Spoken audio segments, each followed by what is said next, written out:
અમદાવાદની એમકે શાહ મેડિકલમાં રેગિંગનો મામલો. મેડિકલ કોલેજ દ્વારા 3 સભ્યોની તપાસ કમિટી બનાવીને વિદ્યાર્થીઓ તપાસ કમિટી સામે હાજર થતા નથી.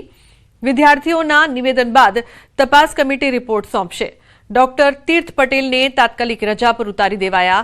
ઓર્થોપેડિક વિભાગના આસિસ્ટન્ટ પ્રોફેસર પર આક્ષેપ લાગ્યા હતા, તો વિદ્યાર્થીઓ પર માનસિક અત્યાચારના આક્ષેપ લાગ્યા હતા. ઉલ્લેખનીય છે કે રેગિંગનો મામલો સામે આવ્યો છે એમકે શાહ મેડિકલ કોલેજમાં. જ્યારે પણ કમિટી હોય ત્યારે બંને પક્ષને સંપૂર્ણ રીતે તમામ મુદ્દાઓ નો જવાબ લેખિતમાં અમારે લેવાનો હોય છે.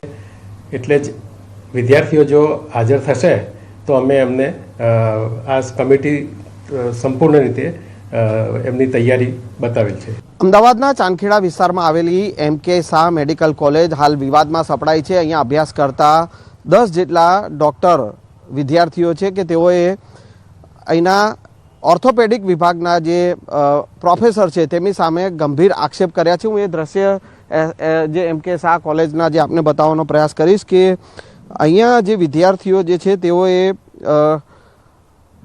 એમકે શાહ મેડિકલ કોલેજના જે ઓર્થોપેડિક વિભાગના ડૉક્ટર છે તેમની સામે ગંભીર આક્ષેપ લગાવ્યા છે.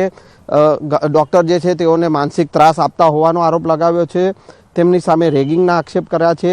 દર્દીઓ અને જે છે સ્ટાફ વચ્ચે તેમને ધમકાવતા હોવાના આક્ષેપ કર્યા છે. અને આ સમગ્ર મામલે જે છે એ જે રેગિંગની જે ઘટના સામે આવી છે અને તેને લઈને હાલ આ એમકે શાહ મેડિકલ કોલેજ જે છે તે વિવાદમાં સપડાઈ છે. એમકે શાહ મેડિકલ કોલેજના સત્તાધીશો છે તેઓએ આ ઘટનાની જાણ થતાં તાત્કાલિક અસરથી ડૉક્ટરને જે છે તે રજા પર ઉતારી દીધા છે અને સાથે સાથે 3 સભ્યોની કમિટીની રચના કરી છે, જેથી કરીને આ જે રેગિંગની જે ઘટના બની છે તેમાં તલસ્પર્શી તપાસ થઈ શકે અને જે તપાસનો રિપોર્ટ આવ્યા બાદ જે આગળની કાર્યવાહી હાથ ધરાશે.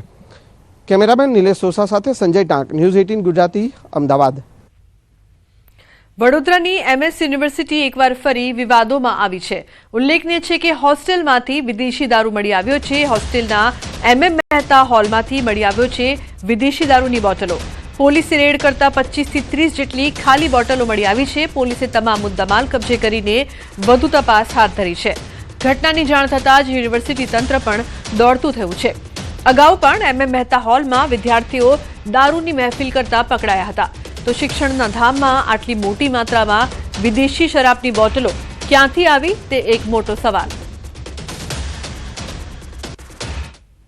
અમારી જાણ બહાર છે, છોકરાઓએ જે પણ કરેલું અત્યારે ખાલી બોટલનો થેલો આખો મળેલો છે. બોટલની અંદર દારૂ પણ હતી? હા, થોડી બચેલી દારૂ પણ મળેલી છે.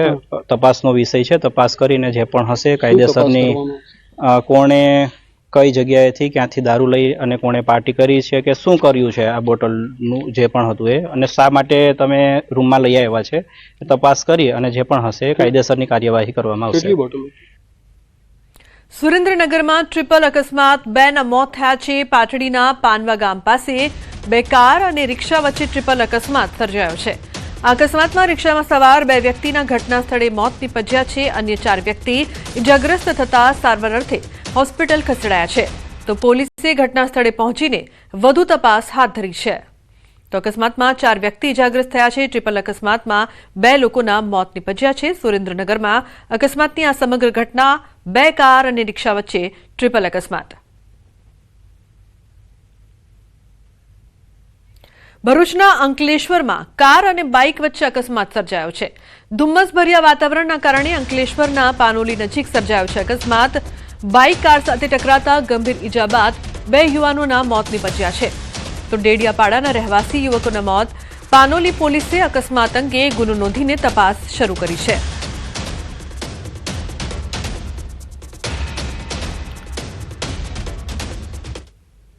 સુરતના માંડવીમાં રફતારના રાક્ષસ બેફામ બન્યા છે.